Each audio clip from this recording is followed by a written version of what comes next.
আসসালামু আলাইকুম এভরিওয়ান, কি খবর সবার? আশা করি সবাই খুব ভালো আছো। আজকে হচ্ছে আমরা চ্যাপ্টার 11-এ আরেকটা মজার জিনিস দেখব। তোমরা যারা লাস্ট ক্লাস দেখেছো তোমরা নিশ্চয়ই বুঝতে পেরেছো যে চ্যাপ্টারটা এতটা ভয় পাওয়ার আসলে কিছু নাই। চ্যাপ্টারটা আসলেই একটা মজার চ্যাপ্টার, যদি তুমি একটু পড়ে বুঝতে পারো বা একটু মজা নিয়ে যদি পড়তে পারো তাহলে চ্যাপ্টারটা কিন্তু আসলেই মজা। অ্যান্ড তোমরা কি জানো এই চ্যাপ্টারটার আসলে তোমাদের ফিউচারে কী কাজ, বা তোমরা ভাবতেই পারো যে আপু এটা কেন পড়বো, এটা পড়ে কি হবে। আসলে যেটা হচ্ছে, তোমরা যখন কলেজে উঠবে তখন গিয়ে দেখবে তোমার এই একটা চ্যাপ্টার আরও দ্বিগুণ, তিনগুণ, চারগুণ বড় একটা চ্যাপ্টার হয়ে গেছে। সেটা হচ্ছে অর্গ্যানিক কেমিস্ট্রি। তোমাদের যাদের বড় ভাই বোন আছে তাদের জিজ্ঞেস করে দেখতে পারো, অর্গ্যানিক কেমিস্ট্রি নাম শুনলেই না নাইটমেয়ার মনে হয় যে হায় হায় এটা কিভাবে পড়বো।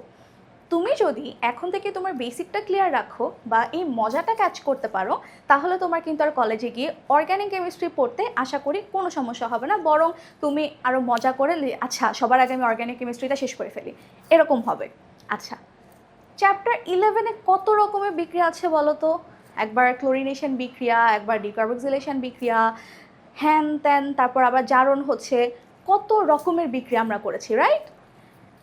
এখন তোমরা কি জানো, তুমি যদি একবার ইথেন থেকে প্রোপেন বানিয়ে ফেলতে পারো, বা ঠিক ইথেন থেকে প্রোপেনটা কিভাবে বানানো হয় সেটা যদি শিখে ফেলতে পারো, তাহলে কিন্তু তুমি চ্যাপ্টার 11-এর পলিমারাইজেশন বাদে ম্যাক্সিমাম রিয়াকশন হচ্ছে এটার মধ্যে চলে আসে।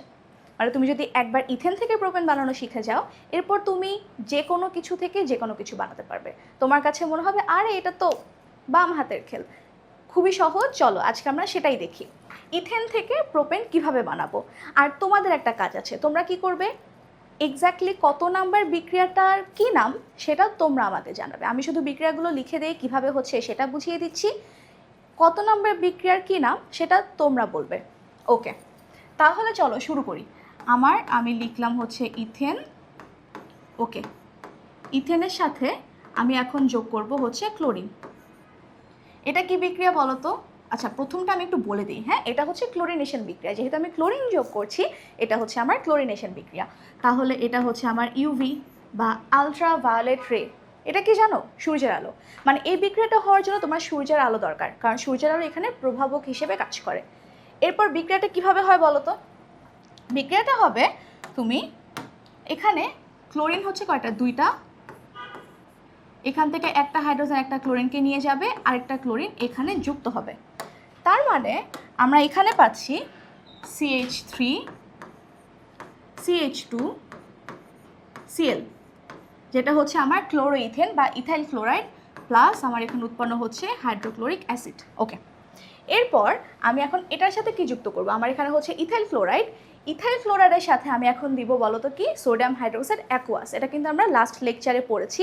অ্যাকোয়াস দিলে কি উৎপন্ন হবে? আমার অ্যালকোহল। আর আমি যদি এখানে অ্যাসিডিকটা দিয়ে দিই তাহলে আমার এখানে উৎপন্ন হবে কি বলো, অ্যালকিন। আচ্ছা, যোগ করলে আমার অ্যালকোহল আসবে, কিন্তু আমি বানাবো হচ্ছে প্রোপিন। এখন আমাকে বলো তো, ইথেনের এখানে কার্বন কয়টা? দুইটা। আর প্রোপেনের কার্বন সংখ্যা কয়টা? তিনটা। এখন দুইটা থেকে তিনটাতে যাওয়ার কি কোনো ওয়ে আছে? আমরা কি আসলে জানি? না, দুইটা থেকে তিনটা কার্বনে যাওয়ার আসলে কোনো ওয়ে নাই। আমরা একটা কাজ করতে পারি, তোমরা কি উডস বিক্রিয়া নিশ্চয়ই পড়েছো? উডস বিক্রিয়াতে আমরা কার্বন সংখ্যা ডাবল হতে দেখেছি। যেমন আমি যদি এখানে CH3 CH2 Cl, এটা হচ্ছে আমার ইথাইল ক্লোরাইড, আমি যদি এখানে 2 অণু ইথাইল ক্লোরাইড নিই এবং তার সাথে 2 অণু সোডিয়াম, আর এখানে আমার প্রভাবক হবে হচ্ছে শুষ্ক ইথার। শুষ্ক ইথার যোগ করার পরে এখানে যেটা হবে, আমার এখানে এই যে এখানে 2 অণু ক্লোরিন রয়েছে এবং 2 অণু সোডিয়াম, এখানে সোডিয়ামটা হচ্ছে ক্লোরিনকে নিয়ে যাবে। সোডিয়াম ক্লোরিনকে নিয়ে গিয়ে গঠন করবে 2 অণু সোডিয়াম ক্লোরাইড, ঠিক আছে? প্লাস এখানে দেখো 2 অণু ইথাইল ক্লোরাইড আমরা যুক্ত করেছি, তাহলে দেখো এখানে কার্বন সংখ্যা কত? 2টি। যেহেতু আগে আমি 2 দিয়েছি তাহলে আমার কার্বন সংখ্যা কত হবে? 4টি। তাহলে আমরা এখানে কি পাবো? আমরা এখানে ইথাইল ক্লোরাইড থেকে ডিরেক্ট বিউটেন পাবো। আমরা এখানে পাবো হচ্ছে বিউটেন। দেখো তো কার্বন সংখ্যা এক উডস বিক্রিয়ার মাধ্যমে ডাবল। এখন এরপরের স্টেপ আমাদের কিন্তু খেয়াল রাখা লাগবে, আমরা চাচ্ছি প্রোপেন। তাহলে প্রোপেনে 3 কার্বন। এখন দেখবো যে কার্বন সংখ্যা কিভাবে কমানো যায়। আচ্ছা, এখন আমরা বিউটেনের সাথে হচ্ছে আবার ক্লোরিনের বিক্রিয়া দিব। CH3 CH2 bond CH2 CH3, এটার সাথে আমরা এখন আবার ক্লোরিনের বিক্রিয়া দিব সেমভাবে আমরা 1 নম্বর বিক্রিয়াতে করেছি। আচ্ছা, এটা হচ্ছে আমাদের 1 নম্বর বিক্রিয়া, 2 নম্বর বিক্রিয়া আর 3 নম্বর বিক্রিয়া। ওকে, এখানে হচ্ছে ক্লোরিন দেওয়ার পর কি হবে, সেম আগে যেটা করেছি, একটা হাইড্রোজেন বের হয়ে যাবে। তাহলে আমি এখানে পাবো হচ্ছে ক্লোরোবিউটেন।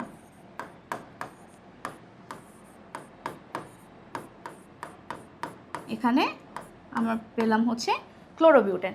ঠিক আছে, ওকে। ক্লোরোবিউটেনের সাথে এখন আমরা চাচ্ছি অ্যালকোহল, আমাদের অ্যালকোহল লাগবে। তাহলে বলো তো ক্লোরোবিউটেনের সাথে আমি এখন কি দিব? আগের লেকচারে আমরা পড়েছি ক্লোরোবিউটেনের সাথে আমরা দিব হচ্ছে সোডিয়াম হাইড্রোক্সাইডের অ্যাকুয়াসটা।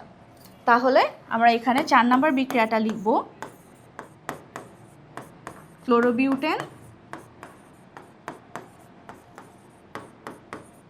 ক্লোরোবিউটেন তার সাথে দিব হচ্ছে সোডিয়াম হাইড্রোক্সাইডের অ্যাকুয়াস। এটা কিভাবে হয়, মেকানিজমটা আমরা লাস্ট ক্লাসে পড়েছি। তাহলে আমার এখান থেকে আমি কি পাবো? এখান থেকে আমি পাবো হচ্ছে butanol, CH3 CH2 CH2 CH2OH, butanol plus এখানে আমার সোডিয়াম ক্লোরাইডও উৎপন্ন হবে। এটুকু পর্যন্ত ক্লিয়ার? ওকে, বিউটানল আমরা পেলাম। এখন বিউটানলের হচ্ছে জারণ করব। তাহলে আমার এখানে 5 নম্বর বিক্রিয়াটা কি হবে? 5 নম্বর বিক্রিয়া হচ্ছে আমার CH3 CH2 CH2 CH2OH, এটা হচ্ছে কি আমার বিউটানল।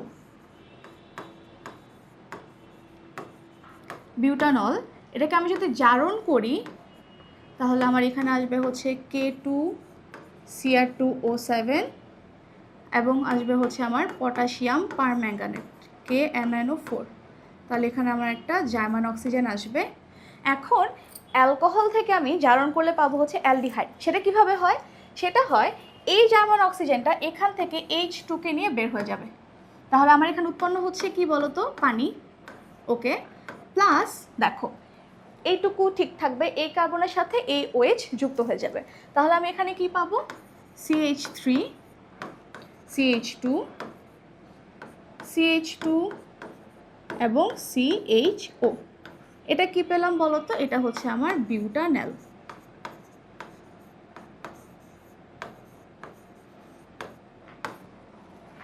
বিউটানল থেকে বিউটানল। ওকে, এরপর এটাকে আমরা আবার জারণ করব। এটা হচ্ছে আমাদের 6 নম্বর বিক্রিয়া।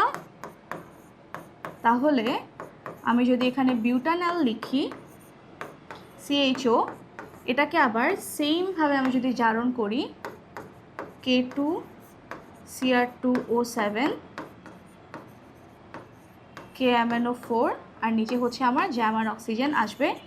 এখানে বিক্রিয়াটা যেভাবে হয়, জার্মান অক্সিজেনটা এখানে এসে যুক্ত হয়ে যায়। তাহলে আমি বিউটানল থেকে কি পাবো? CH3 CH2 CH2 COOH। এটা আমি কি পাচ্ছি বলো তো? এটা আমি পেলাম বিউটানয়িক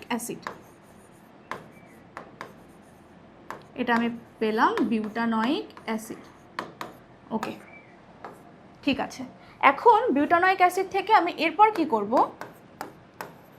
CH3 CH2 CH2 COOH, এটার সাথে আমি হচ্ছে সোডিয়াম হাইড্রোক্সাইডে বিক্রিয়া দিব। আবার এখানে সোডিয়াম হাইড্রোক্সাইডে বিক্রিয়া দিলে যেটা হবে, আমার এই OH এখান থেকে H নিয়ে বের হয়ে যাবে, সোডিয়াম এখানে এসে যুক্ত হবে। তাহলে আমি কি পাবো?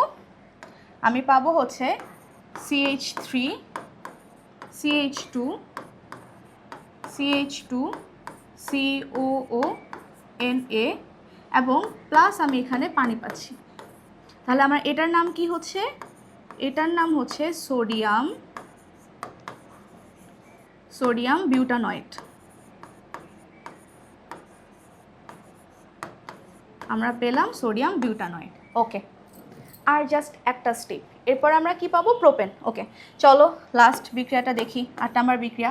এখানে আমরা কি পেলাম? Sodium butanoate. ওকে, CH3 CH2 CH2 COONA, এটার সাথে আমরা কিসের বিক্রিয়া দিব? এখন আমরা আবার সোডিয়াম হাইড্রোক্সাইডের বিক্রিয়া দিব, এবং এখানে যেটা উৎপন্ন হবে সেটা হচ্ছে, দেখো এখানে কয়টা সোডিয়াম? একটা। ওকে, দেখো এখানে হচ্ছে আমার একটা সোডিয়াম, এখানে একটা সোডিয়াম, একটা কার্বন, দুইটা অক্সিজেন। যেটা হবে এই সোডিয়াম অক্সাইড, এই NaO, সেটা এখানে এসে এই সম্পূর্ণটাকে নিয়ে বের হয়ে যাবে, এবং এই হাইড্রোজেনটা এখানে এসে যুক্ত হবে। তাহলে আমরা কি পাই বলো তো? প্রথমত আমার COONA আর এখান থেকে NaO, এটা বের হয়ে আমার গঠন করবে হচ্ছে Na2CO3, সোডিয়াম কার্বনেট, ঠিক আছে? আর এই হাইড্রোজেনটা এখানে এসে যুক্ত হয়ে যাবে। তাহলে আমি এখান থেকে কি পাচ্ছি?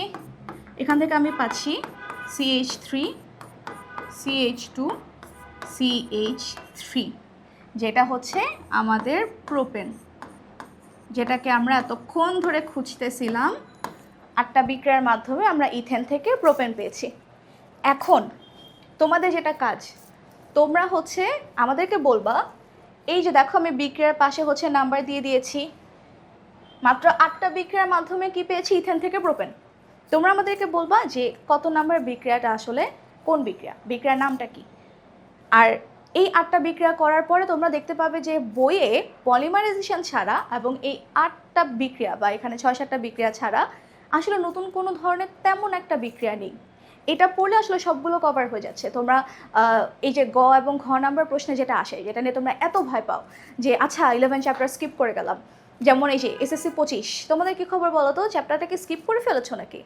চ্যাপ্টারটা কিন্তু মজার, তোমাদের কিন্তু এখনও টাইম আছে। চ্যাপ্টার 11 শিখতে কিন্তু খুব একটা বেশি সময় লাগে না, যদি তোমার ইচ্ছা থাকে। তাহলে একটু বুঝার চেষ্টা করো চ্যাপ্টারটা, আশা করি তোমাদের সবার কাছে ভালো লাগবে। এবং স্কুলের সাথেই থাকো, আমরা তোমাদেরকে চেষ্টা করব আরও যত্ন করে খুব মজা করে কেমিস্ট্রিটা পড়ানোর। থ্যাংক ইউ, আল্লাহ হাফেজ।